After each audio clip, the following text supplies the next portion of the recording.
అందరికీ నమస్కారం. జన సైనికులకి, వీర మహిళలకి, నాయకులకి, ముఖ్యంగా పిఠాపురం జన సైనికులకి, వీర మహిళలకి, అలాగే కూటమిలో ఉన్నటువంటి ప్రతి నాయకుడికి, ప్రతి కార్యకర్తకి నా ధన్యవాదాలు.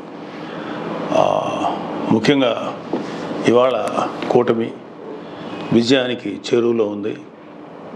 వైసీపీ పరాజయం అంచుల్లో ఉంది.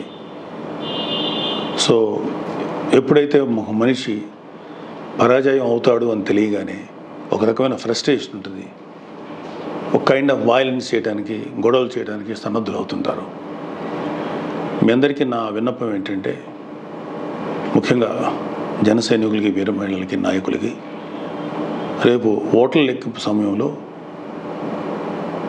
మనం సమయం పాటించి ప్రభుత్వానికి, ఎన్నికల సంఘం వారికి, పోలీసులకి మనం చక్కగా సహకరిద్దాం. అలాగే వైసీపీ వారి యొక్క ఎటువంటి కవ్వింపు చర్యలకి ప్రతిస్పందించద్దు అని చెప్పి మిమ్మల్ని అందరినీ మనస్ఫూర్తిగా కోరుకుంటున్నాను. ఎందుకంటే ఏమీ లేని నాకు ఎగిరెగిరి పడుతుంది, అన్నీ నాకు అడిమడిగా ఉంటుంది అన్నట్టు మనందరం సైలెంట్గానే ఉందాం. కూటమి సభ్యులందరికీ, అలాగే జనసేన కార్యకర్తలకి, వీర మహిళలందరికీ ఒక మనవి, మనం ప్రజాస్వామ్యాన్ని గౌరవిద్దాం. ప్రజాస్వామ్యానికి వ్యతిరేకంగా మనం ఏం చేయొద్దు.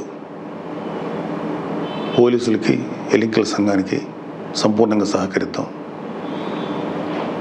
మన డెమోక్రటిక్ స్పిరిట్ని మనం నిలబెట్టుకుందాం. ఖచ్చితంగా రేపు రాబోతున్నది మన కూటమి ప్రభుత్వమే.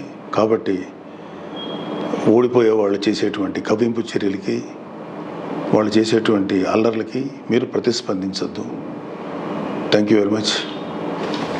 All the best.